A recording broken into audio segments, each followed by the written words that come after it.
We all know that one person who will be there for us no matter what. That one person that regardless with what they're dealing with, they will drop it to help us. That one person for me is my grandfather, Roger Clancy, or Gramps as we call him. And I will be discussing today why he deserves to be my tribute. My grandfather grew up in a small little town in Minnesota called Sherburne, where he came from humble beginnings from a farming family with two other siblings. He grew to become a first lieutenant in the United States Air Force. He would then further his career to become a second lieutenant, then a captain, and now his title, Major Roger Clancy.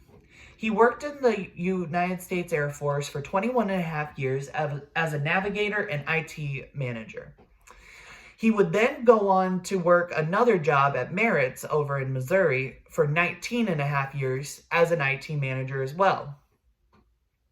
Which is crazy to think about since during these times he was already raising his daughter, my mom, and during his IT run at Merritt's, he was already helping raise me, his first grandchild.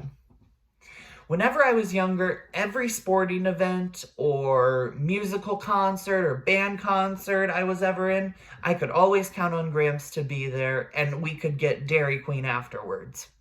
Even whenever I became older and my interest shifted to more Scholar Bowl and plays and musicals, he still came to those events, even though it wasn't as interesting for him, and I could tell it wasn't as interesting for him as it was for me.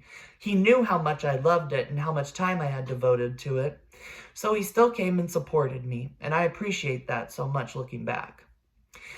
He's even saved my life twice. Since I've been going to his house ever since I was a baby, it's debatable that I've spent more time at his house than I have at my own house. He pulled me out of a briar patch whenever I was 4, whenever cockaburras and thorns were puncturing me and I was bleeding very badly. He pulled out each thorn little by little and pulled out each cockaburra one by one and made sure that I got the medical attention that I needed. Then whenever I was a little bit older, in 7th grade, I was sledding one day and I decided it would be a fun little game to play how close I can get to the lake without falling in. I did fall in and I couldn't get out because the mud and just freaking out.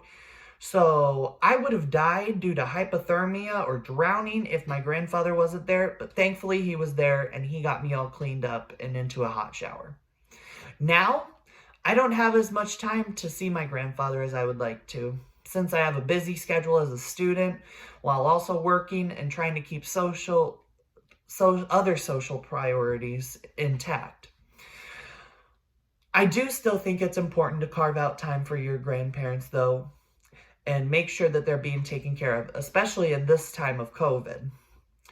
So if you haven't today, why don't you give your grandparents a little call or a text and make sure they're doing okay, and make them know just how much you appreciate them for all that they've done in your life.